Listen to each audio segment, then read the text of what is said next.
Hello guys, welcome to Redditor's Revenge. Here we post amazing revenge stories daily, and if you want more content like this, please subscribe to the channel and stay tuned with us. Moving on to today's first story. My husband was the sweetest, most sincere man you could ever meet in your life. It's unfortunate how people can change, but this was a real tragedy.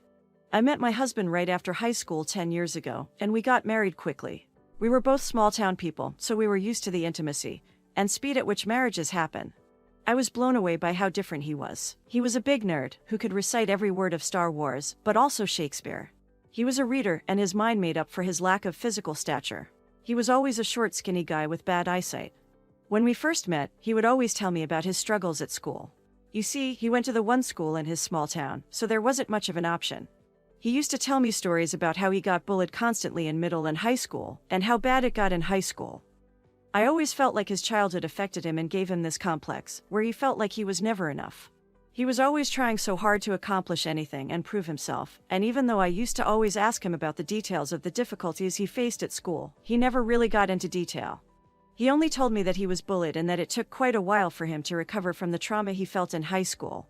He left his small town right after graduation, and after we finished college, we had a big argument about where to go from there. Even though we planned on moving to another city altogether, his mother suffered some health issues, and given that he was an only child, we had to go back to his town. I could tell that it was very difficult for him to be back home, and even though he had his family and all his friends there was something about that town that gave him bad memories. It took time for him to adapt, but we lived with his old mom in their old house, and he got a job at the local bank. We had quite a good few years until his mom, unfortunately, passed away.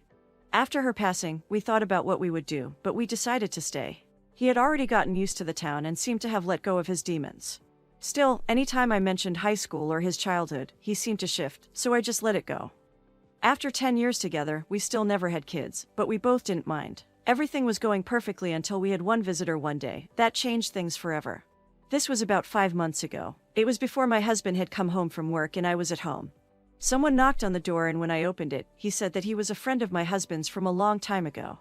I didn't recognize him or his name, and I didn't recall him ever mentioning him. He kept insisting that he needed to meet him, so I let him in and told him that my husband would be home in less than 30 minutes. He seemed like a very nice guy, but there was something about him. He was wearing a large cross around his neck, but underneath his collar, I could see traces of a neck tattoo. He also had a significant scar on the right side of his face. He looked quite intense, but his demeanor and attitude were very, very friendly, and he seemed like a religious person. Before my husband came, he kept asking me questions about us and how long we had lived there in the town, and how we met. Some of his questions were very personal, so I wasn't comfortable answering all of them, but the majority of his questions were about my husband and what he did after high school. He mentioned that they went to school together and drifted away after graduation. I chalked the whole thing up to my husband never mentioning him because he never mentioned anything about school, and most of his friends here were more of his neighbors than schoolmates. After about 20 minutes of somewhat awkward conversation, my husband came home with smiles as usual, but as soon as he entered and saw him, it was like he had seen a ghost.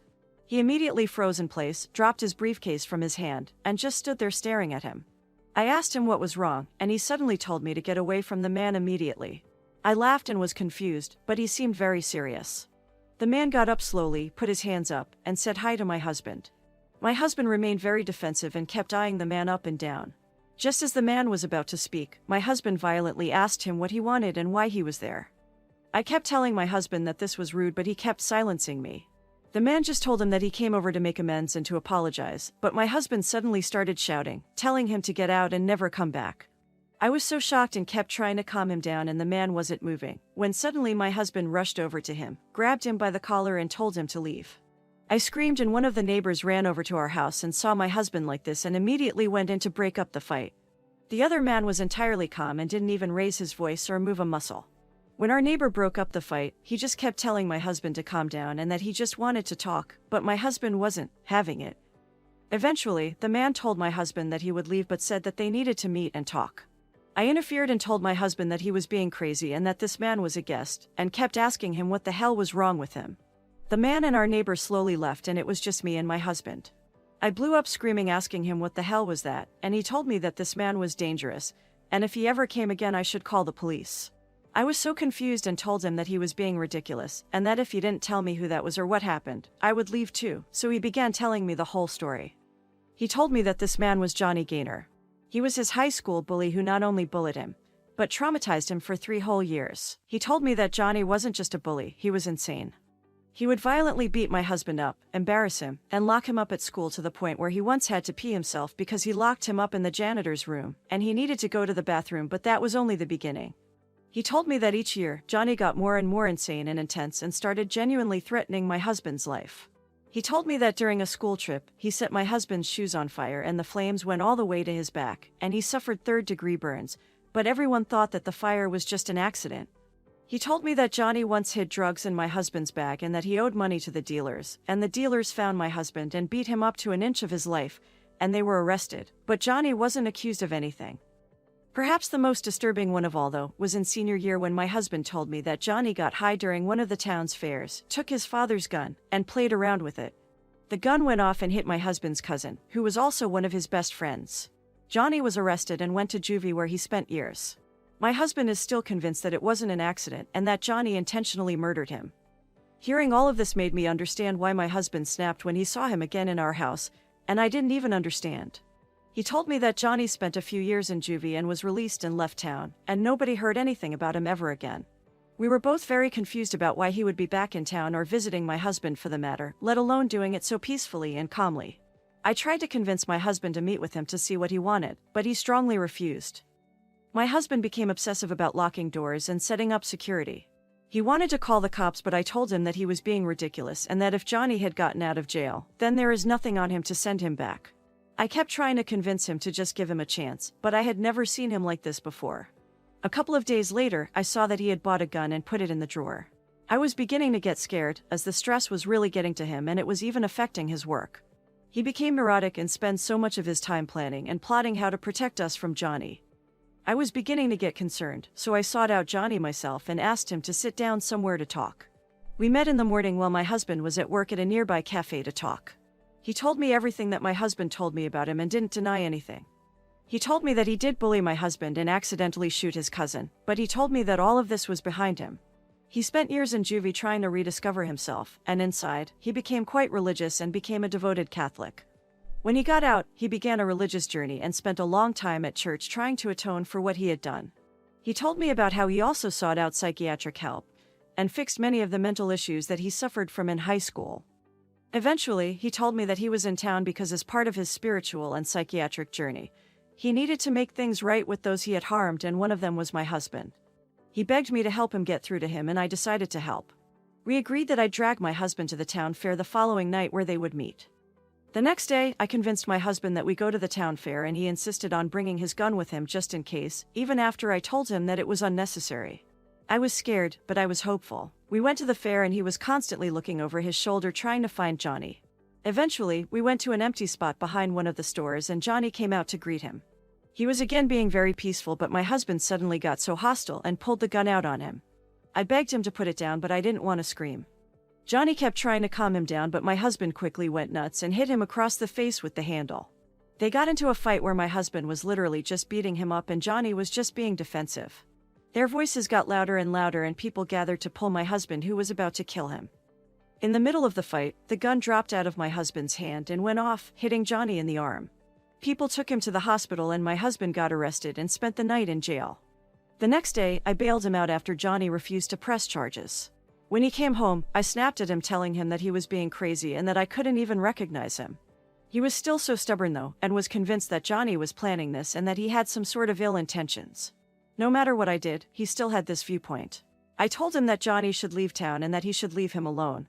But he didn't even answer. A couple of days later, I got a call from Johnny asking me for help. He told me that my husband had been sending him threats all day and even went to him in the diner and threatened him in front of everyone, which made everyone very uncomfortable. My husband was completely losing his grip and sanity, and it got to the point where he wasn't even going to work and just following Johnny around town. Johnny told me that he kept noticing him following him around in his car but not doing anything. In some way, this was even more disturbing than picking a fight with him or something. A few days later, I got home from the grocery store and found my husband at home and not at work. I asked him what had happened and he told me that they had let him go for missing so many days and being distracted at work. I told him that this was the result of his obsession with Johnny and the fact that this was all for nothing. I told him that Johnny had genuinely changed and tried to do right, but he still wasn't convinced. He had this look in his eyes that made me genuinely uncomfortable, like a man wanting to get revenge by any means necessary. I told him that if he pursued this messed up quest of destroying Johnny that I'd leave home, and he told me that he would stop. Things were quiet for a few days and I talked to a friend of mine who practiced psychiatry. She told me that my husband was suffering from deeply hidden PTSD from his time at high school, which is now coming to the forefront upon meeting Johnny again. I was between a rock and a hard place, as I wanted Johnny to leave town so that my husband would be okay again. But Johnny wouldn't leave until my husband forgave him so he could atone. It was impossible, but I had an idea of the one place where this might happen. I knew that Johnny spent quite some time at church, so I had to drag my husband over there. My husband wasn't very religious, but he still respected the church. We entered and saw Johnny sitting over there with the preacher. They both sat down and Johnny told him everything and how he recovered. They seemed to have a decent moment, and for the time, it felt like my husband had finally understood. The preacher helped him understand, and by the end, Johnny was beginning my husband to forgive him so he could atone. The preacher also kept insisting, and my husband at the end told him that he can leave town now, and we left. That night, though, something was up. It was raining, but my husband insisted on going to the grocery store to pick up some stuff. I argued for a bit, but let him go eventually. After 2 hours, I kept calling him but he wasn't answering. I got terrified and went out into the rain to try to find him. Eventually, I get a call from Johnny, and when I pick up the phone I just hear my husband threatening him. I kept talking on the phone and yelling, but neither of them answers. I go to the police to try to find them, and I go out in the patrol car trying to find them. After we searched for an hour, we found them at the church, and my husband was holding him at gunpoint and tied him up. When the police entered, he said that he saw Johnny with a gun and thought that he would try to kill him. But Johnny said that it was the same gun he accidentally shot my husband's cousin with, and the last step in his atonement was to throw it in the lake after he got my husband's forgiveness. Johnny was innocent and my husband got arrested again. I couldn't condone his actions anymore, so I filed for divorce after he got out and left him. Johnny had left town, too, and my husband was about to be completely alone. The obsession he had was something else, and I couldn't stand to see him that way. He wasn't even the same man I had spent such a long time with, and it got to the point where I was genuinely afraid of him. He was jobless and alone, and it was a tragedy like no other, but I guess this is the effect that bullying can have on someone that could drive him to be like this later. Now, here is the end of our first story, and I hope you guys are enjoying my content. So before moving to the final story, you can share your thought in the comments section about OP's husband and his obsession to take revenge on Johnny, even after he served jail time and faced the consequences being bully. Also, hit the like button and subscribe to the channel to stay tuned with us for more revenge stories. Now, moving on to our final story.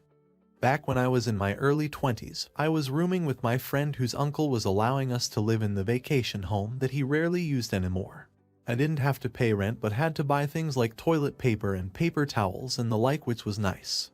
About 4 months passed of living at the house when the house for sale about a block over got sold and the new owners moved in. While I never knew the owners, I heard they were in their early 30s, and the male in the relationship was an abusive duck.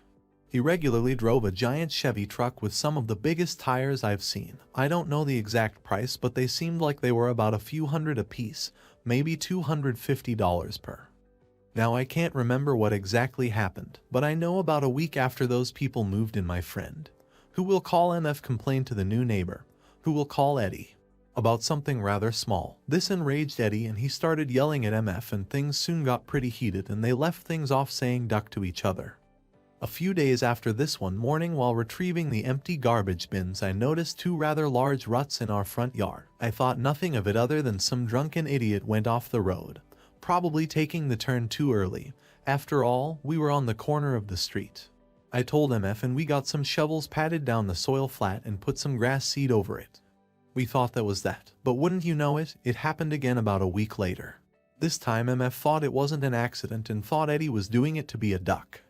He drove over to Eddie's house and wouldn't you know it, his oversized illegal tires were covered with dirt. So MF goes up to his door and rings the doorbell.